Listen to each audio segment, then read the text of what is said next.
listening to the Holy Bible 1-Year Challenge with Master Storyteller Michael Wood, featuring the easy-to-read version and used by permission from Bible League International. Enjoy the show! Hello everyone, welcome to day 190. We're continuing in the book of 2 Kings. There's a new king in Judah. And remember, that's where Jerusalem is. And this new king, believe it or not, does everything that is right with the Lord. And because of that, the Lord gives him many victories. But this may be a case of too little, too late. Because the Assyrians have gained a lot of ground. They've conquered many cities, enslaved Israelites. And now their big king sends a messenger to talk trash to King Hezekiah. But of course, King Hezekiah doesn't speak with the Assyrian army commander personally. Nope, he sends in his staff, the secretary, the office manager. As this administrative staff hears the scary threats, they ask him a little favor. They ask him to speak in Aramaic, not Hebrew, because there's some guys on the wall and they're overhearing this conversation and they don't want everyone to panic. So they ask the Assyrian commander to only speak in Aramaic. You'll have to see with us to see how he responds to this little favor. And the question is he bilingual? Does he speak Aramaic and Hebrew? If he does, I would say that's a well-educated Assyrian army commander. And in the book of Acts, Paul and the Romans are on their way to go see Caesar. And as they're on this perfectly fine Roman sea vessel, a storm brews, and it threatens to kill them all on the open sea. And the Romans go into panic mode. And for just a brief moment, they're willing to listen to Paul and his God if it's going to save their life. You'll have to see how Paul uses this moment to deliver the Lord's message. And just a little side note, if you're listening to this podcast on an iPhone, every time we say the word Assyria, sometimes Siri thinks we're talking to her. If you enjoy the show, visit me at patreon.com/storymaster. You'll find the link in the description box below. By contributing as little as $1 per month, you will enable me to continue this ministry, and you'll get cool rewards too. Together, we're going to get through the Bible in 1 year. Let's get started. 2 Kings chapter 18. Hezekiah begins his rule over Judah. Hezekiah, son of Ahaz, was king of Judah. Hezekiah began to rule during the 3rd year that Hoshea, son of Elah, was king of Israel. Hezekiah was 25 years old when he began to rule. He ruled for 29 years in Jerusalem. His mother was Abi, the daughter of Zechariah. Hezekiah did what the Lord says is right, just as David his ancestor had done. Hezekiah destroyed the places of worship. He broke the sacred stones and cut down the Asherah poles. At that time, the Israelites burned incense to the bronze snake made by Moses. This bronze snake was called Nehushtan. Hezekiah broke this bronze snake into pieces. Hezekiah trusted in the Lord, the God of Israel. There was no one like Hezekiah among all the kings of Judah before him or after him. He was very faithful to the Lord and did not stop following him. He obeyed the commands that the Lord had given to Moses. The Lord was with Hezekiah, so he was successful in everything he did. Hezekiah broke away from the king of Assyria and stopped serving him. Hezekiah defeated the Philistines all the way to Gaza and the area around it. He defeated all the Philistine cities, from the smallest town to the largest city. Assyrians capture Samaria. King Shalmaneser of Assyria went to fight against Samaria. His army surrounded the city. This happened during the 4th year that Hezekiah was king of Judah. This was also the 7th year that Hoshea, son of Elah, was king of Israel. At the end of the 3rd year, Shalmaneser captured Samaria. He took Samaria during the 6th year that Hezekiah was king of Judah. This was also the 9th year that Hoshea was king of Israel. The king of Assyria took the Israelites as captives to Assyria. He settled some of them in the city of Halah, some along the Habor River in the territory of Gozan, and some in the other cities of the Medes. This happened because the Israelites did not obey the Lord their God. They broke his agreement and did not obey everything that the Lord's servant Moses had commanded. They did not listen to the Lord's commands or do what he said. Assyria gets ready to take Judah. During Hezekiah's 14th year as king, King Sennacherib of Assyria went to fight against all the strong cities of Judah. Sennacherib defeated them all. Then King Hezekiah of Judah sent a message to the king of Assyria at Lachish. Hezekiah said, "I have done wrong. Leave me alone, and I will pay whatever you want." Then the king of Assyria told King Hezekiah of Judah to pay him more than 10,000 kilograms of silver and 1,000 kilograms of gold. Hezekiah gave him all the silver that was in the Lord's temple and in the king's treasuries. That is when Hezekiah cut off the gold that he had put on the doors and doorposts of the Lord's temple and gave it to the king of Assyria. The king of Assyria sends men to Jerusalem. The king of Assyria sent his 3 most important officers from Lachish with a large army to King Hezekiah in Jerusalem. When they came near Jerusalem, they stopped by the channel that brings water from the upper pool on the road that leads to Laundryman's field. These officers called for King Hezekiah. The king sent 3 men out to talk to them. These men were Eliakim, son of Hilkiah, Joah, son of Asaph, and Shebna. Eliakim was the palace manager, Joah was the record keeper, and Shebna was the secretary. One of the officers, the Assyrian king's commander, told them to give this message to Hezekiah. "The great king, the king of Assyria, wants to know what makes you so sure of yourself. What are you trusting in to help you?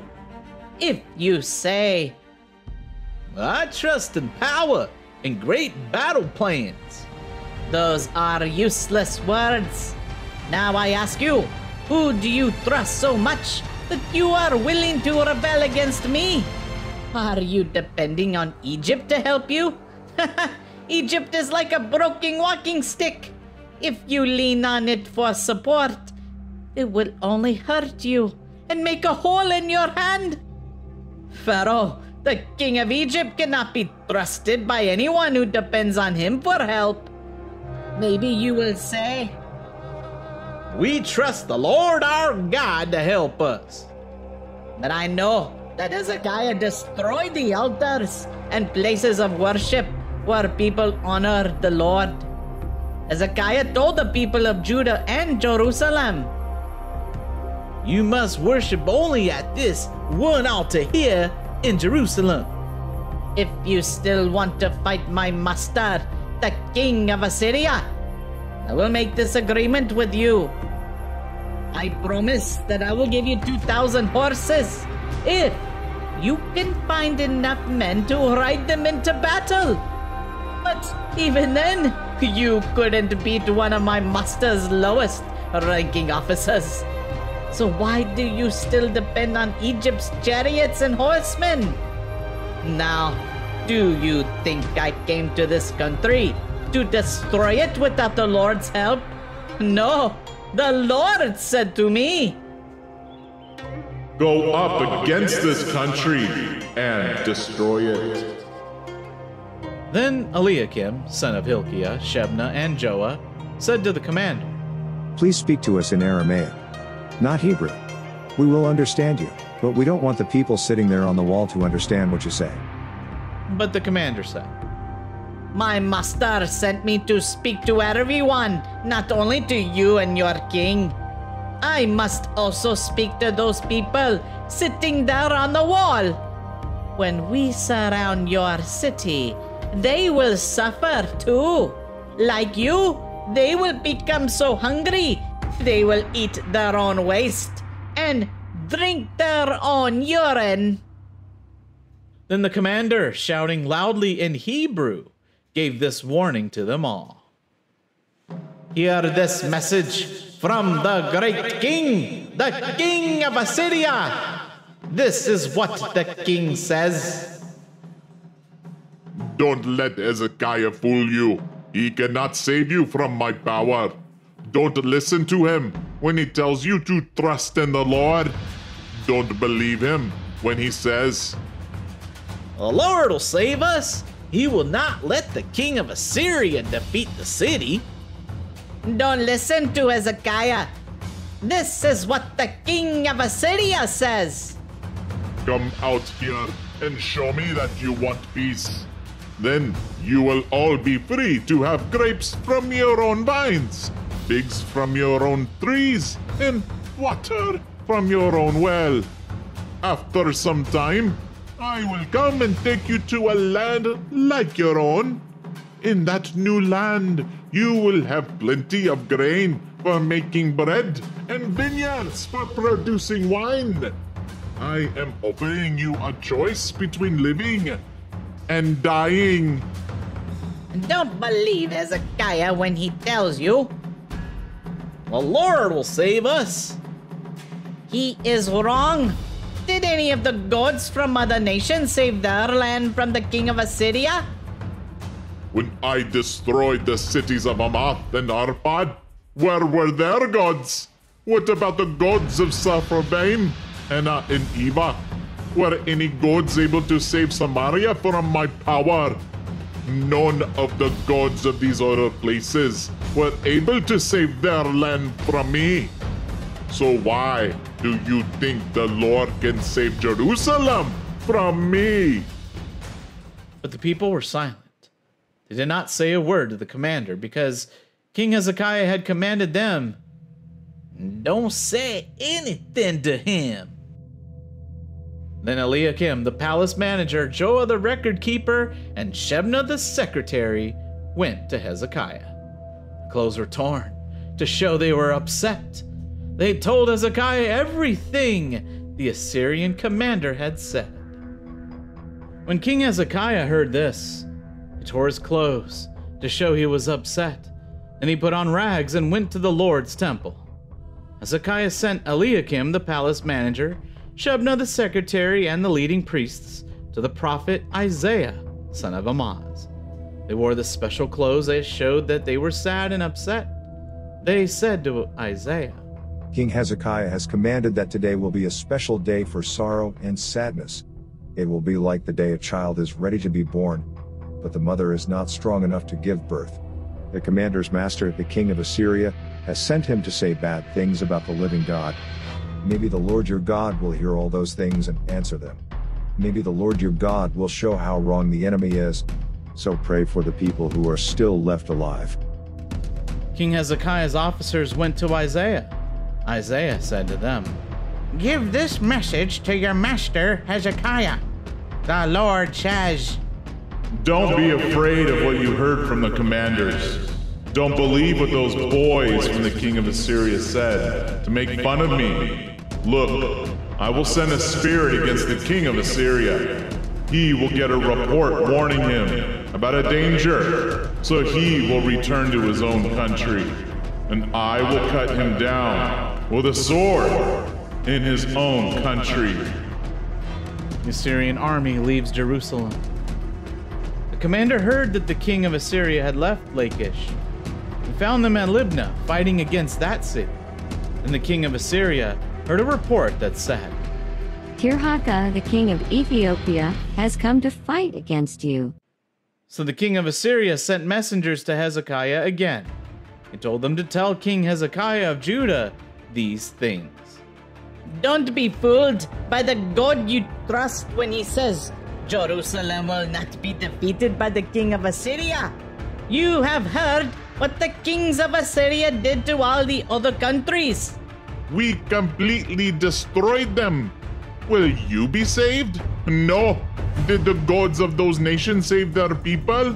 No. My ancestors destroyed them all. They destroyed Gozan, Haran, Rezeph, and the people of Eden living in Tel Assar. Where is the king of Hamath or the king of Arpad? They are gone, as are the kings of Sepharvaim and Eva.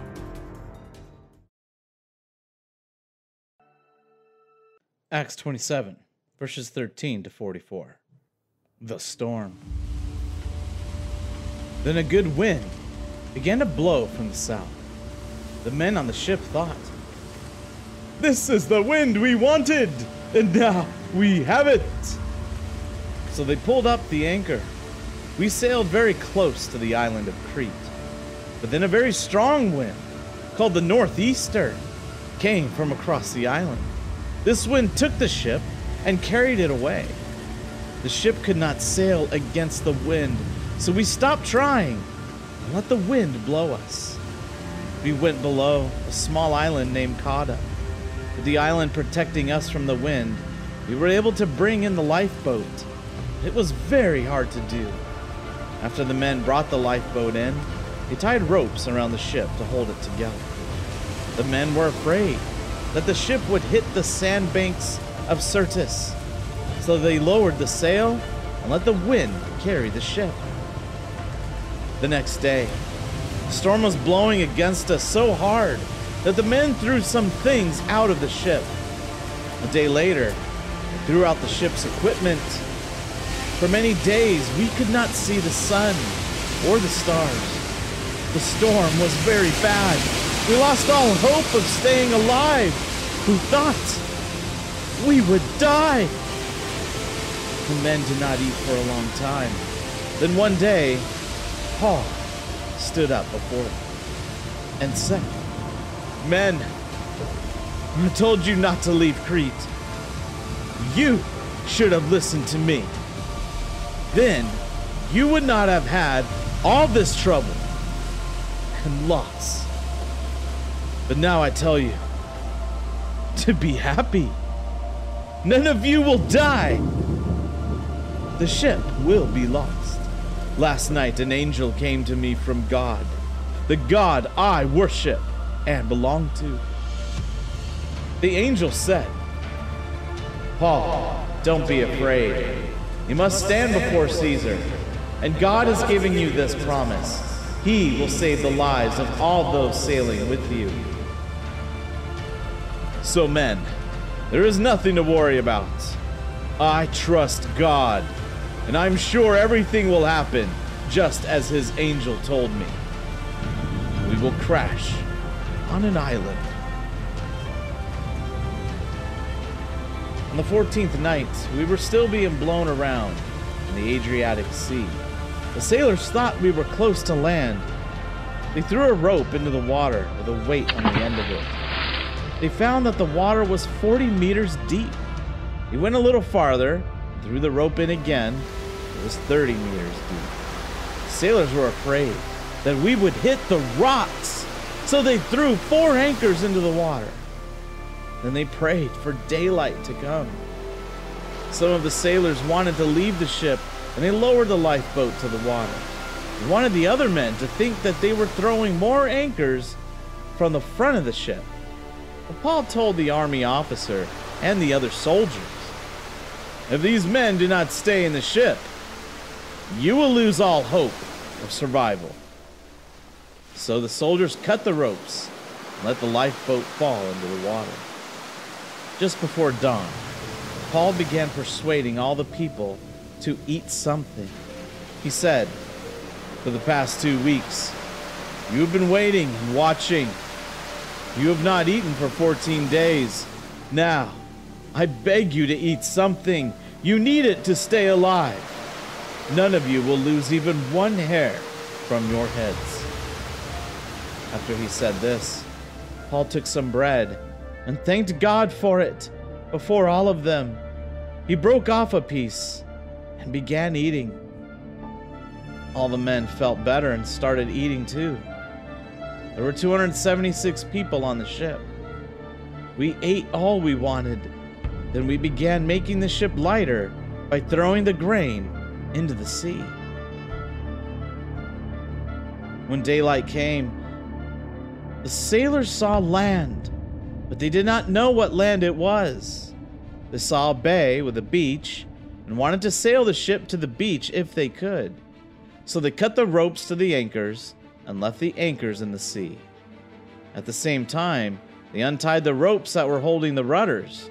Then they raised the front sail into the wind and sailed towards the beach. But the ship hit a sandbank.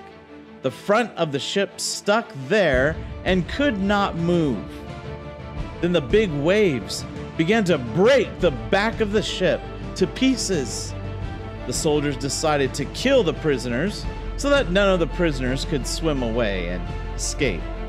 But Julius, the army officer, wanted to let Paul live, so he did not allow the soldiers to kill the prisoners.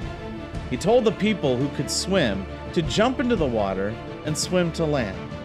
The others used wooden boards or pieces of the ship. And this is how all the people went safely to land.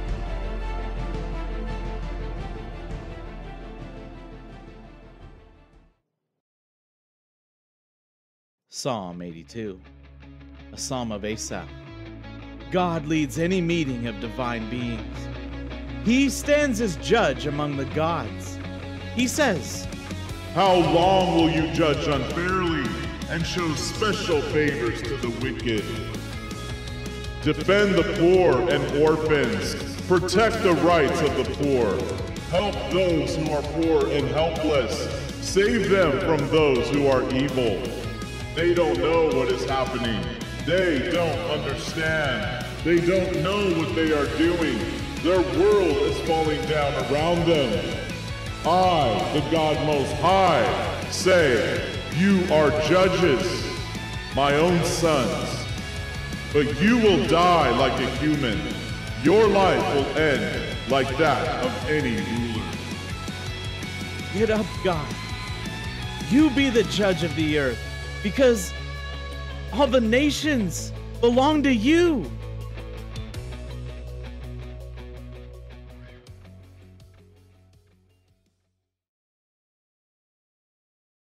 Thank you, everyone. That was day 190. Join us for day 191. We're continuing in 2 Kings, and we hear about poor King Hezekiah's illness. And if the Assyrians wasn't bad enough, messengers come from Babylon, and they're even worse than the Assyrians. Bigger, badder, and a huge threat to King Hezekiah's kingdom.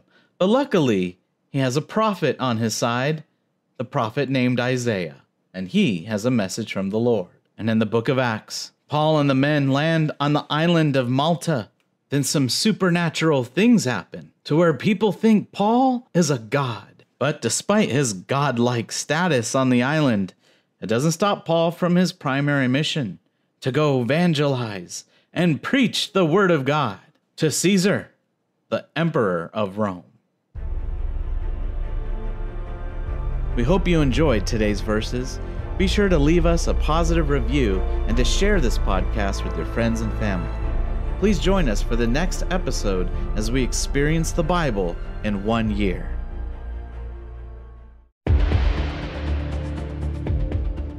Did you know we offer online courses in creative writing, literature, and web design? Visit us at storymaster.online to learn more.